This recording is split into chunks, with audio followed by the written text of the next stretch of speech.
از دوران کودکیت یک ترانه عامر صاحب عزیز بود که واقعا خیلی دوستش داشتم. امروز به خاطر دیروز که سال روز شهادتش بود براتان میخوانم. کمی و کاستیش با معذرت. کمره را که میگیره آدم یک رقم میشه، اگه پیشتر 10 دفعه میال 30 دفعه تمرین کردیم. خدا خیر. این ملک آزاد در باور تو آزاده گردی از لشکر تو. احمد نشسته در سنگر تو، خدا یارش باد، خدا یارش باد.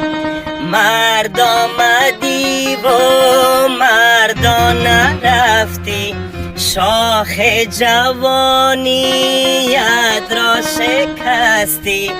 در ره دین، در نجات مردم، خدا یارش باد، خدا یارش باد.